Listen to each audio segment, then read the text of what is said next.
Hello everyone and welcome back to the backyard. Now this shot you're seeing here is from last year, but the main focus of this video is actually going to be on our cut flower chores for the months of March and April. And it really does vary depending upon where you live, but the general kind of guideline I'm going here is 1 month before my last frost date. So what I'm going to be doing now, I'm going to start opening up this hoop house is going to be a major priority because all of those flowers and plants inside of this hoop house, they are cool season flowers. So they want the weather to be nice and cool. So when these days are getting sunny and heating up, I need to make sure that I am staying on top of that.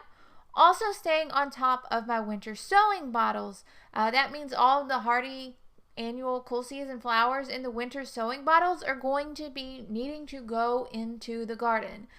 Here are a few examples of the stuff that I have planted before in the past. This is back when I was planting in bottles way a long time ago, probably like 3 or 4 years ago, probably maybe 5 years ago when I first started this channel. I always get a lot of questions about working the plants apart. I just pop them out and kind of gently tease them apart. It seems to do pretty well.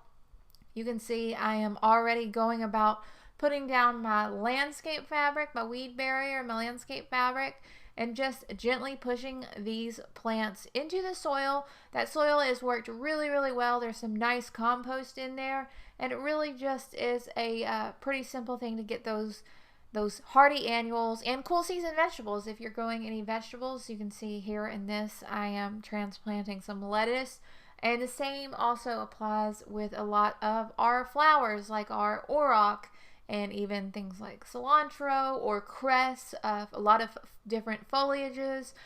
Here is feverfew, another example of something that can be put into the ground, as well as our sweet peas if you started sweet peas using the winter sowing technique. So any hardy annual, Lisianthus included. This year I did start Lisianthus from seed, but they're not doing too well if I'm being honest, so I probably will pick up a few plug trays just as I did last year. These are another one that you may not realize can go into the ground this early. One of the keys in getting the Lisianthus established nice and early in the season is getting them into the ground about a month before my last frost date so they can really establish roots and get growing while the weather is cool. I know so often a lot of people wait until the weather has warmed up before transplanting those, and that can really kind of diminish your flowers, make your plants a little bit smaller and weaker. Now is also the ideal time for me to be really focusing on amending my beds. You can see this as just some compost. I get a lot of questions about compost. I just use cold composting. I have a cold compost pile that I work on every single year. And while it does take substantially longer than different types of composting, it just works for me because, very passive activity. When it's ready, I can use it. Also, going to the trouble to burn a lot of holes in the weed barrier fabrics. I know a lot of people put templates down and, oh, let's make this all the holes perfectly equidistant. Not my personality. I just willy-nilly burn the holes in this landscape fabric and everything turns out fine. But again, if it's up to you. If you are a meticulous person like that, more power to you. It's just, it's just not one of my things, unfortunately. So by about a month before my last frost date in first week of May, so here I am in about April 1st is when I usually shoot to do this. I have transplanted all of my hardy annual seedlings in the garden, as well as all of my Lisianthus and any other kind of like biennial type flower that I might be growing during the season to either overwinter and bloom the next season or get blooms this season. It really, again, just depends on what you are actually trying to grow. I hope that makes sense. In addition to transplanting, we also want to start thinking about planting flower bulbs. This is a great time for me to begin planting lilies. Unfortunately, I don't have any video of the lily bulbs getting planted out because my lily bulbs aren't here yet. So I'm just going to keep waiting patiently for those to arrive. But we want to think about bulbs that are hardy to our zone. For example, I'm not going to plant out gladiolas or calla lilies yet because those bulbs are not even hardy to my zone. I'm going to wait until the frost has passed. However, you can plant lilies in the fall here in my zone, so it's perfectly fine for me to plant lilies now. You know, those bulbs will establish roots. They'll know when to come up, but definitely a good time to start at least thinking about your bulbs, as well as starting to think about sowing, winter sowing your tender annual flowers. Now, technically, we might be in spring by the time we're doing this, so it's technically not winter sowing, but the same technique applies. You can see my seedlings from last year here in my low tunnel from where I winter sowed them about 1 month before my last frost date here. And this timing is really reserved to things that grow really fast. For example, zinnia seedlings grow very, very fast. It would be much too early for me to sow zinnia seedlings in a tray a month ahead of time. So usually I aim for about 2 to 3 weeks. Same thing with sunflowers. Really, when you are winter sowing these summer tender plants, you're going to have to protect them if there is a frost predicted, number one, and you really want to take into account how long they're going to take to grow. Also, we are going to begin thinking about pre-sprouting some of our more exciting bulbs, I guess. And specifically for me, this means pre-sprouting my dahlia tubers. Now, as I begin to pre-sprout these dahlia tubers, I do have a video on this, I should mention. I'll put the link in the card so you can check this out. I'm going to be looking for overall health, that these are nice and plump. They have good, solid eyes, nice necks, and just a really good tuber to start with.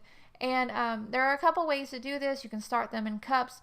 Personally, I like to start them in trays. Again, you can check out that whole video and get all kinds of information on how to do this. And by the time that our last frost date does pass, we'll have nice, healthy transplants that we can move directly into the garden. And we won't have to worry about our tubers rotting, which is, a concern, especially tubers are so expensive. We definitely don't want our tubers to rot. And here in my garden specifically, I have a lot of trouble with slugs. Not so much snails, but slugs will eat these tender shoots of the dahlias, and it can just be a frustrating experience for everyone. So what I like to do is start them in these trays, and I put them in that unheated little seed starting low tunnel to get a jump start on the growing season. So that's actually something that I have started to do already this season. I already have about 3 trays full of dahlias out in the low tunnel ready to get those sprouting. You can see they sprout very quickly. Usually within a few weeks we start seeing some green sprouts. Again, it depends on your weather and what conditions are like. Some people choose to sprout them earlier, much earlier indoors with the use of grow lights. I personally don't do anything like that indoors. You guys know that. I am strictly an outside gardener. I just don't have the space or the resources. So once these have gained a little bit of size, it is then that we can also start thinking about cuttings. If you are going to take any dahlia cuttings and root those dahlia cuttings, this is the perfect time to get going, get a jump start on that.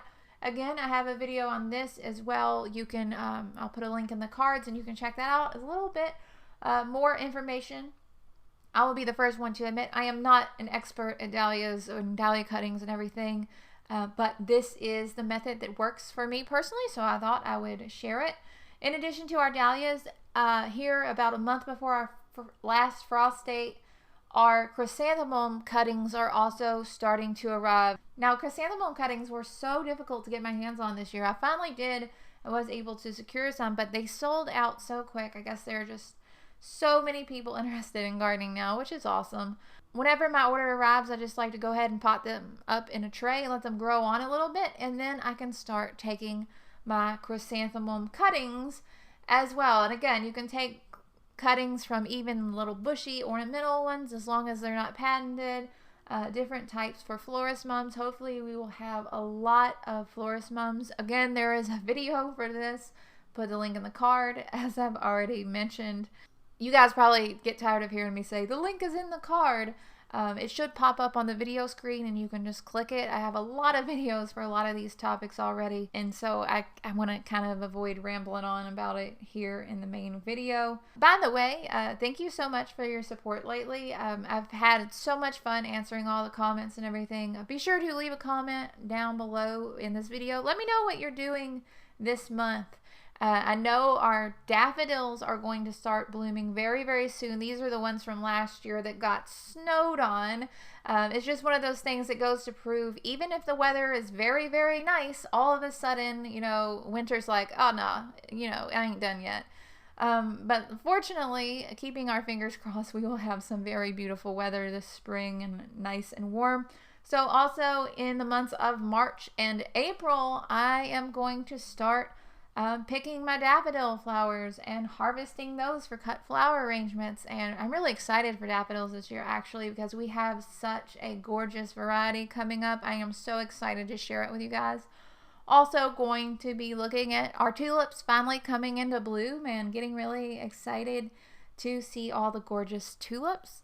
That is really about it for this video. I hope you enjoyed it. I hope that it was helpful. I know you guys asked me a lot of questions about, you know, what do I do when and all this. So hopefully it kind of helped establish a timing, a little more like a clear timeline of what's actually happening in my garden right now. Even though I haven't started some of these yet, I did want to give you a heads up. Like this is the plan. If you are new to the channel, be sure to subscribe. Would absolutely love to have you. We're always talking about growing cut flowers and growing different things, and just looking to expand our little gardening community here on YouTube. It's so much fun to share flowers with you guys. I always appreciate you watching so incredibly much. I really do mean that.